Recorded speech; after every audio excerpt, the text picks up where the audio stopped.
Welcome back to Annie Breaks It Down and our third and final video on how to spot fascism. In the first two videos, we covered the top 4 components of a fascist regime: authoritarian leadership, nationalism and patriotism, suppression of opposition, and corporatism, and how all those things line up with today's political climate. In this video, we'll be uncovering the final pieces that make up a fascist state and how to spot them. Now, the fifth thing that we're keeping our eyes open for is militarism. Fascist governments tend to love the military, not just for defense, but as a symbol.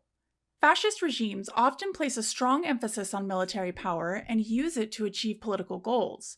This can include aggressive foreign policies and the glorification of military values. Military parade on Trump's birthday? That happened. Bombing Iranian nuclear facilities, then offering to build them civilian ones, threatening to invade Greenland and Panama, demanding increases in the military budget even as other services are slashed. Does this sound like strength or spectacle? So, why does America need a strong military? Let's start with the obvious. You need a strong military to defend your country. No argument there. But here's where it gets interesting. How strong does that military actually need to be? And is bigger always better? Because if you really think about it, if the US weren't so obsessed with going it alone, if we weren't so isolationist, we might not need the world's largest military. Because allies matter. A lot. A country with strong alliances can defend itself more effectively with a smaller military. It's simple math. When you're not standing alone, your combined strength is greater than any one nation's brute force. In fact, every major fascist regime in the 20th century, Hitler's Germany, Mussolini's Italy, Imperial Japan, was defeated by alliances, not by solar players, but by cooperation. That's your first clue that America First isolationism starts to unravel when you apply real-world logic. A massive military doesn't just fight wars, it sends a message. That's why Reagan pushed the idea of peace through strength, which echoes Teddy Roosevelt's earlier philosophy, speak softly and carry a big stick. The stick in this case is the Pentagon. The US military is built to project global power, and for many, this isn't about intimidation, it's about leadership and stability. They argue the US isn't just defending itself, it's holding up the international order. That's a nice idea on paper, but when we revisit America First, which leans heavily on pulling back from international cooperation, things start to clash.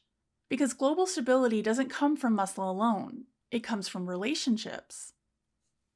Let's just say it. We don't need the largest military in the world.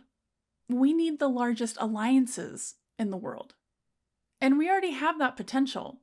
NATO, the Five Eyes, Indo-Pacific partnerships, intelligence sharing with dozens of allies. You want to stop a terrorist attack before it happens? You probably need an intel tip from a partner nation. You want to stop a cyber attack? You need global strategy. This is how counterterrorism, homeland security, and national defense work now. It's networked. In countries like Russia, China, Iran, and North Korea, the military answers not to the Constitution, but to the leader. Promotions don't go to the most capable, they go to the most loyal. And that's not just dangerous, it's strategically stupid.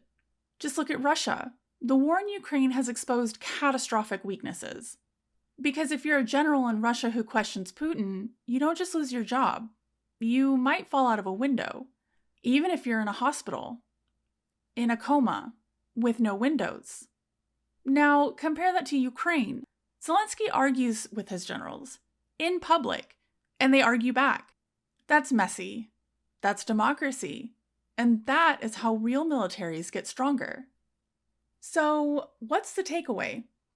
A strong military does matter, but a strong military that's politically weaponized, one that isolates itself from allies, one that gets bigger and louder but not smarter, that's not strength. That's insecurity, dressed in camo. The real flex? Strategic alliances, professional leadership, and a military that answers to its people, not one man. But I have some good news for you. Here are several examples from the 2025 Trump administration that went against the typical form of militarism, either by scaling back international deployments, shifting military spending away from traditional weapons, or even prompting public and institutional backlashes against overt militaristic displays. In the 2026 budget, Trump shifted emphasis away from large platforms like F-35 jets and naval ships, instead prioritizing long-range missiles, drones, and a 3.8% pay raise for military personnel. This matters because it signals a move away from big iron power projection towards modern precise deterrence, and it encourages less focus on expensive hardware, which could reduce the global footprint and logistical overreach. Trump also continued previously started withdrawals of troops from Germany, Afghanistan, Iraq, and Syria, reinforcing the America First principle that questions overly broad military commitments. This matters because pulling back from international deployments demonstrates a break from traditional US militarism. Critics worried that it weakened NATO, but supporters felt it restored focus on national interests. Now, the 2025 military parade in DC intended to be a grand militaristic show, but instead sparked intense backlash. Veterans and Republican skeptics criticized it as political theater, calling it a misuse of funds and a display of authoritarian symbolism. It sparked nationwide No Kings protests with over 5 million participants, and they rejected the parade as un-American and reminiscent of authoritarian regimes. This matters because the public reaction served as a real-world limit on militarism, showing that large military spectacles can be curtailed by democratic pushback. When federal troops were deployed to Los Angeles amid protests, congressional leaders and media voices sharply criticized the move. This matters because it reinforced civilian oversight and reminded the administration of constitutional boundaries against militarizing domestic governance. And as of the recording of this video, the judicial branch has stepped in. U.S. District Court Judge Charles Breyer ruled that the Trump administration violated a 19th century law barring the use of soldiers for civilian law enforcement activities. Now, another key sign? Scapegoats. Fascism often involves scapegoating minority groups such as Jews, Black people, immigrants, or LGBTQ+ individuals, blaming them for the nation's problems and using them as a unifying force against the state. Our biggest examples here lie with Latin Americans. We have ICE raids targeting Spanish-speaking neighborhoods, day labor sites, and churches. They're deporting thousands with no criminal record. They're blaming them for crime, job loss, and moral decay. They're claiming that Mexico is releasing prisoners into the US with no proof, and they're framing every Latino as a potential socialist threat. Here's the thing. If someone says Mexicans don't speak English, you should immediately ask, which ones? Because I've met Mexican immigrants who speak better English than half of Congress. The idea isn't to be accurate. It's to paint a group with a single brush. It's easier to hate a caricature than a person. And this isn't isolated. Republicans say Black people don't want to work, but also that affirmative action is giving them too many jobs. Muslims are dangerous, but will sell weapons to Saudi Arabia. Trans people are a threat to kids, but will protect a pastor accused of abuse. The logic isn't broken, it was never made to be logical. It's a scapegoat, a shortcut to fear. And this isn't policy, it's narrative. And it's ancient. Now I want to talk about propaganda. Now, the real problem with it is that propaganda isn't just about lying to other people. It's about lying to yourself. And when a government starts believing its own lies, that's when things go from bad to catastrophic. Take this example from World War II. American intelligence was so sure that all Japanese people were nearsighted. Yes, literally nearsighted, that they built entire strategies around it. They assumed Japanese pilots couldn't see clearly, couldn't shoot straight, and couldn't pose a real threat in the sky. Turns out, Japanese fighter pilots had some of the best vision in the world at the time, and they shredded American aircrafts in the early days of the war. Their night vision was so advanced that they were sneaking up on US ships under the cover of darkness, completely undetected. And for what? Because we let our own propaganda get in the way of reality. We told ourselves a comforting lie, and then we planned a war around it. And that's the thing about propaganda.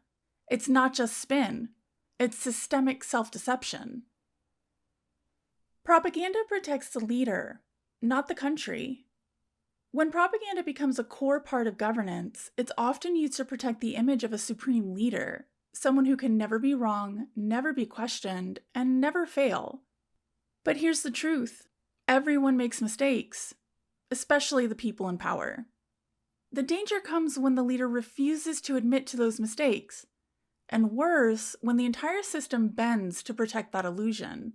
We've seen this play out in Russia. Putin can't win the war in Ukraine. He probably knows it, but he won't say it. So he keeps throwing soldiers and money and lies at a problem that can't be solved by force or fiction. Propaganda doesn't just mislead you, it blinds you.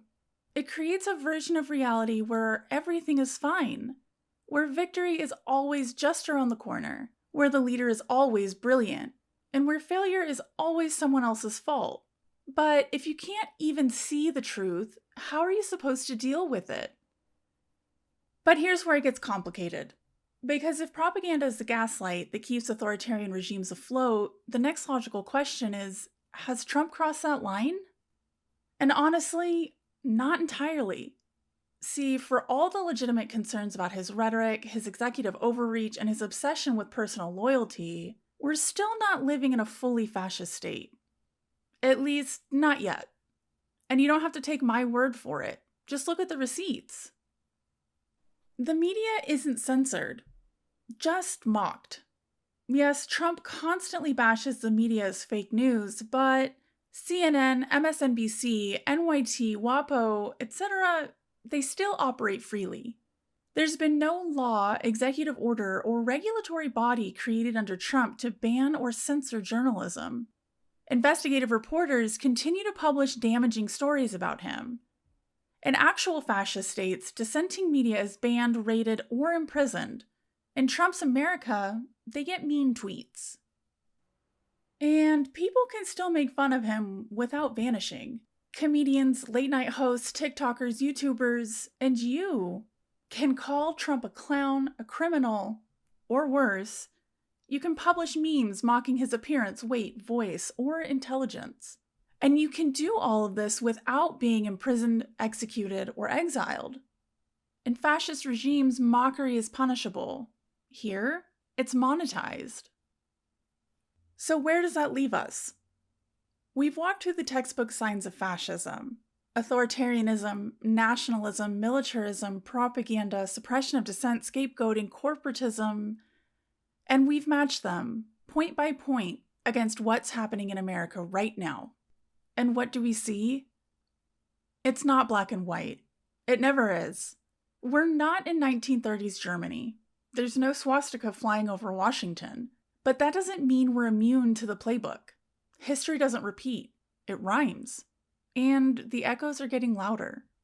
Because let's be honest, Trump hasn't seized total control of the media. He hasn't abolished elections. He hasn't shut down Congress or erased the courts.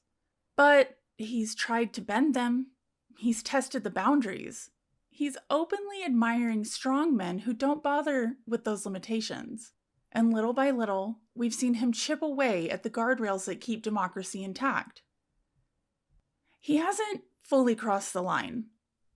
But how many times do you get to tiptoe across before you're no longer just unconventional?